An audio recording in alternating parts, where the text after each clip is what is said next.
अमरनाथ की कथा कुछ इस प्रकार है। सती ने दूसरा जन्म हिमालय राज के यहाँ पार्वती के रूप में लिया। पहले जन्म में वे दक्ष की पुत्री थीं तथा दूसरे जन्म में वे दुर्गा बनी। एक बार पार्वती जी ने शंकर जी से पूछा, मुझे इस बात का बड़ा आश्चर्य है कि आपके गले में नरमुंड माला क्यों है? भगवान शंकर ने बताया, पार्वती, जितनी बार तुम्हारा जन्म हुआ है उतने ही मुंड मैंने धारण किए हैं।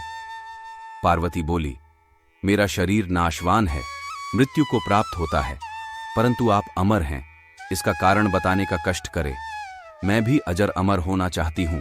महाकाल ने पहले तो माता को यह गूढ़ रहस्य बताना उचित नहीं समझा, परंतु माता की स्त्री हठ के आगे उनकी एक न चली।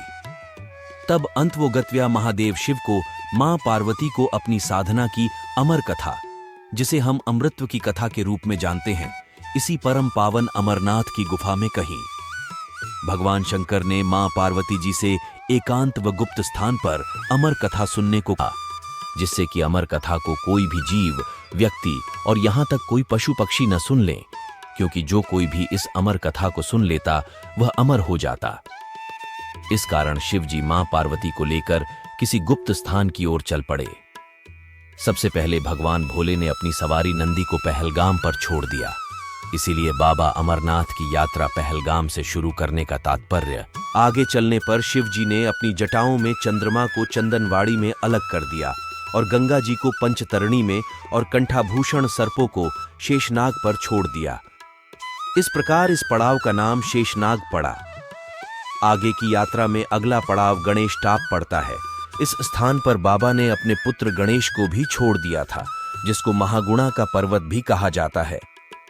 पिस्सू घाटी में पिस्सू नामक कीड़े को भी त्याग दिया। इस प्रकार महादेव ने अपने पीछे जीवनदायिनी पांचों तत्वों को भी अपने से अलग कर दिया। इसके साथ मां पार्वती संग एक गुप्त गुफा में प्रवेश कर गए।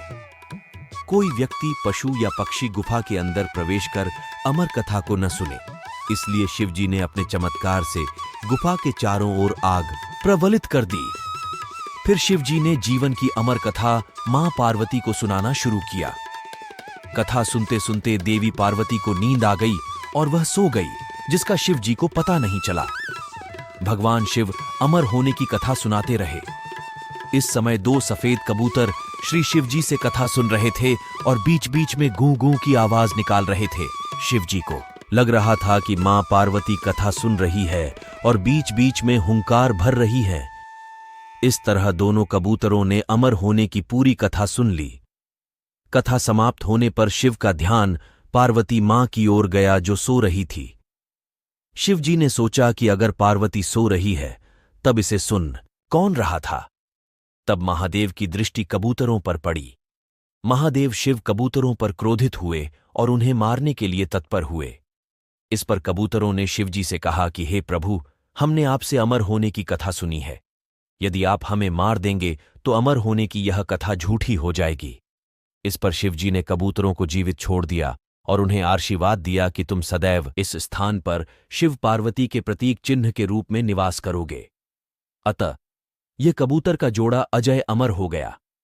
माना जाता है कि आज भी इन दोनों कबूतरों का दर्शन भक्तों को यहां प्राप्त होता है।